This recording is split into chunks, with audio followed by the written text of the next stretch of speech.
بسم اللہ الرحمن الرحیم۔ السلام علیکم۔ تجوید القرآن کا آج ہے ہمارا سبق۔ سورۃ النصر کو ہم تجوید کے ساتھ پڑھیں گے، ایک ایک رول اس پر اپلائی کریں گے جو کچھ ہم اس کورس میں سیکھ چکے ہیں۔ تو سب سے پہلے میں آپ کو بسم اللہ الرحمن الرحیم پڑھ کے سناؤں گی اور اس پر کہ کون سے رول اپلائی ہو رہے ہیں، کس طریقے سے اپلائی ہو رہے ہیں۔ بسم اللہ، دیکھیں یہاں پر کیا ہے، یہاں پر سین میں سٹی کی آواز نکالنی ہے، اور دیکھیں اللہ سے پہلے کیا ہے، زیر، تو ہم نے اللہ حرف کو کیا کرنا ہے، باریک ادا کرنا ہے۔ تو اللہ اور لام کے اوپر کیا ہے، کھڑی زبر، تو ہم نے یہاں پر ایک الف کے برابر لمبا کرنا ہے، جیسے کہ الف مدہ کو لمبا کیا جاتا ہے۔ بسم اللہ، ٹھیک ہے۔ راہ، اب راہ کے اوپر کیا ہے، زبر ہے، تو راہ کو کیا کرنا ہے، موٹا ادا کرنا ہے۔ راہ، را اس طریقے سے۔ راہ، ہا کی آواز نکالنی ہے، یعنی کہ جیسے کہ آواز گلے سے رگڑ کے نکل رہی ہو۔ راہ ما، اب دیکھو میم کے اوپر کیا ہے، کھڑی زبر ہے، یعنی کہ الف مدہ کی طرح ایک الف کے برابر لمبا ادا کرنا ہے۔ را، اب یہ را کے اوپر کیا ہے، زبر، جب را کے اوپر زبر آ جائے تو را کو موٹا ادا کرنا ہوتا ہے۔ رحیم، اور یہاں پر کیا ہے، ہم رک رہے ہیں، یعنی کہ بات مکمل ہو رہی ہے، اس لیے ہم یا ساکن ہے اور اگلا میم کو بھی ساکن بنا رہے ہیں اس گول ہا کی وجہ سے۔ تو یہاں پر یعنی کہ دو ساکن ہو گئے، جب دو ساکن بن جائیں تو وہاں پر 4 الف کے برابر لمبا کر کے پڑھنا ہوتا ہے۔ اب یہاں پر دیکھیں سورۃ نصر، اب ہم سٹارٹ کرتے ہیں۔ اذا، اب یہاں پر کیا ہے، الف ہے، اور الف سے پہلے کیا ہے، زبر، تو الف سے پہلے اگر زبر آ جائے تو وہاں پر الف مدہ بن جاتا ہے۔ الف مدہ کو ایک الف کے برابر لمبا ادا کر کے پڑھنا ہوتا ہے۔ وَإِذَا، ذا، اتنا سا، ٹھیک ہے۔ اور اب یہاں پر دیکھیں مد ہے، اور اس مد کو 5 سے 6 انگلی کے برابر لمبا کر کے پڑھنا ہوتا ہے۔ اذا جاء، یہاں پر کیا ہے، حمزہ، تو حمزہ پہ کیا کرنا ہوتا ہے، جھٹکا دینا ہوتا ہے۔ نصر اللہ، اللہ سے پہلے کیا ہے، پیش، تو یہاں پر اللہ حرف کو کیا کرنا ہے، موٹا ادا کر کے پڑھنا ہے۔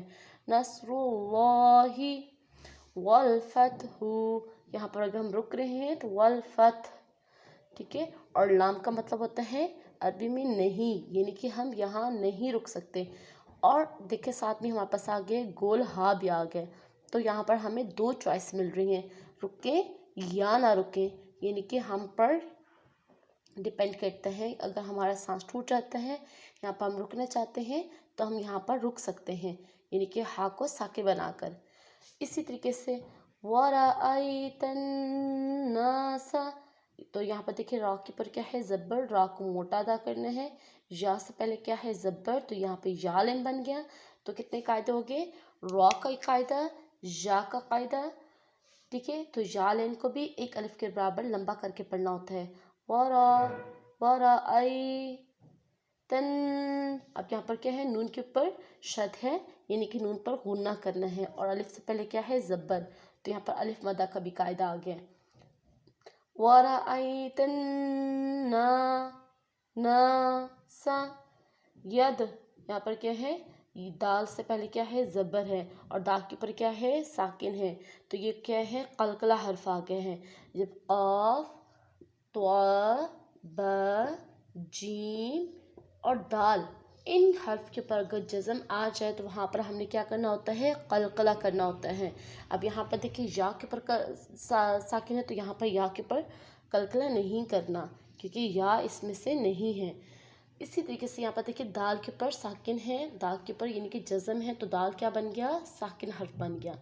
اگر یہ ساکن حرف آ جائیں تو وہاں پر ہم نے قلقلہ کرنا ہوتا ہے۔ قلقلہ کیا ہوتا ہے، یعنی کہ آواز ایک دفعہ نیچے دب کر دوبارہ اٹھے تو اسے قلقلہ کہتے ہیں، یعنی کہ گیند کی طرح واپس آ جائے تو وہاں اس کو قلقلہ کہتے ہیں۔ ید، یہ دیکھیں ایک دفعہ آواز دبی ہے، پھر ایک دفعہ اٹھی ہے۔ یدخلون، واو سے پہلے کیا ہے، پیش، تو وہ کیا بن گیا، واو مدہ بن گیا، تو اس کو بھی ایک الف کے برابر لمبا کر کے پڑھنا ہے۔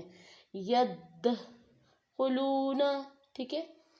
فی، اب دیکھیں یا سے پہلے کیا ہے، زیر، تو یا کو کیا پڑھ کرنا ہے، ایک الف کے برابر لمبا کر کے پڑھنا ہے، تو یا لین بن گئے ہیں، یا مدہ، سوری۔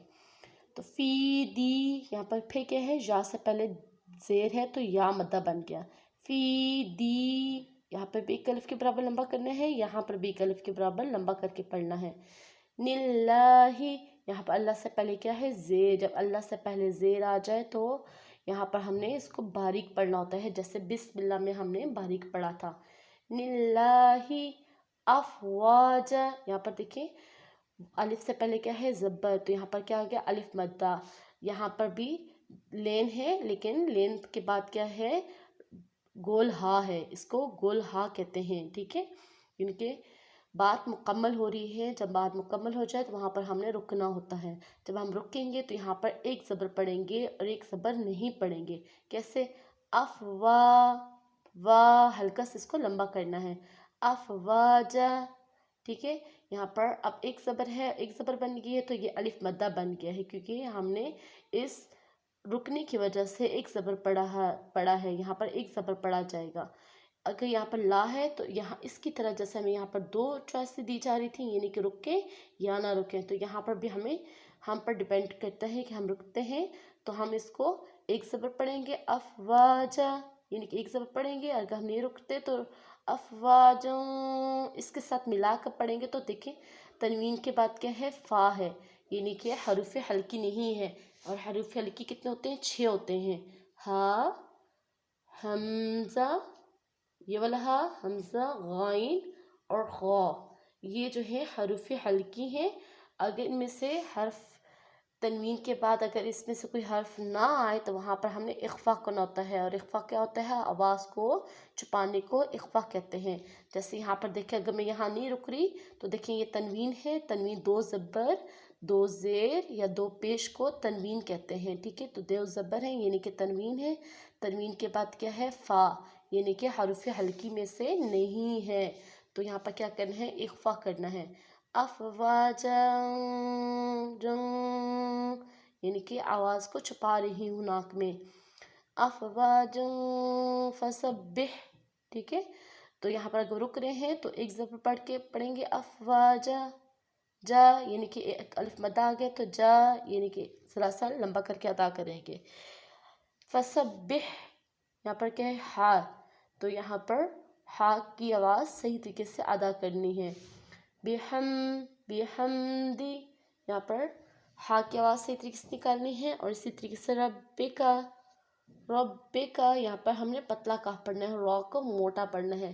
فسبح بحمد ربک واستغفر یہاں پر کیا ہے الف سے پہلے کیا ہے زبر, یہاں پر الف مدہ بن گیا. یہاں پر کیا ہے غائن کی آواز صحیح طریقے سے نکالنی ہے. اب یہاں پر دیکھیں را سے پہلے را کے اوپر کیا ہے جزم, تو را کے اوپر جب جزم ہے تو را کیا بن گیا ساکن حرف بن گیا. تو ساکن حرف سے پہلے کیا ہے زیر, کیونکہ را کے اوپر اگر زبر ہوگی تو ہم را کو موٹا پڑھیں گے. اگر اب دیکھیں را سے پہلے زیر ہے تو اب را کیا ہے باریک پڑھا جائے گا. اور یہاں پر اگر ہم رک رہے ہیں تو یہاں پر اس پیش کو بھی ختم کر دیں گے, یعنی کہ 2 حرف ساکن بن گئے ہیں, ایک را ساکن اور ایک ہا ساکن. جب 2 ساکن حرف آ جائے تو اس کو 4 الف کے برابر لمبا کر کے پڑھنا ہوتا ہے. اسی طریقے سے یہاں پر دیکھیں یہاں پر کیا ہے نون کے اوپر کیا ہے شد, تو یہاں پر ہم نے کیا کرنا ہے نون کو پر غنہ کرنا ہے. غنہ کا کیا مطلب ہوتا ہے آواز کو ناک میں لے جا کر پڑھنے کو غنہ کہتے ہیں. اور غنہ بھی ایک الف کے برابر لمبا کر کے پڑھنا ہوتا ہے. انہو یہاں پر دیکھیں الٹا پیش ہے, تو الٹا پیش کو بھی ہم کیا کرتے ہیں واو مدہ کی طرح ہی ایک الف کے برابر لمبا کر کے پڑھتے ہیں. انہو کا یہاں پر دیکھیں الف سے پہلے کیا ہے زبر, تو کیا ہے الف مدہ. کانا یہاں پر کیا ہے توابا, یہاں پر الف سے پہلے کیا ہے زبر, تو یہاں پر بھی الف مدہ, اور یہاں پر رک رہے ہیں تو الف سے پہلے کیا ہے زبر, تو 2 زبریں ہیں لیکن یہاں پر رکنے کی وجہ سے ایک زبر پڑھا جائے گا توابا. ٹھیک ہے, اور جو ہمارے ڈیلی بیس پر ویڈیوز دیکھتے ہیں سنتے ہیں سمجھتے ہیں ان کو بہت اچھی طریقے سے سمجھ آئی ہوگی. آئی ہوپ کہ آج کا لیسن آپ کو بہت پسند آیا ہوگا. ہماری ویڈیو کو لائک کرتے ہیں اور ہمارے ویڈیوز کو شیئر بھی کیا کریں, اور اگر کوئی بات سمجھ نہیں آتی تو پلیز ہمیں کامنٹ کر کے آپ پوچھ سکتے ہیں. اور اگر ہمارے چینل پر پہلی بار آئیں تو سبسکرائب کیے بغیر مت جائیے. اللہ حافظ.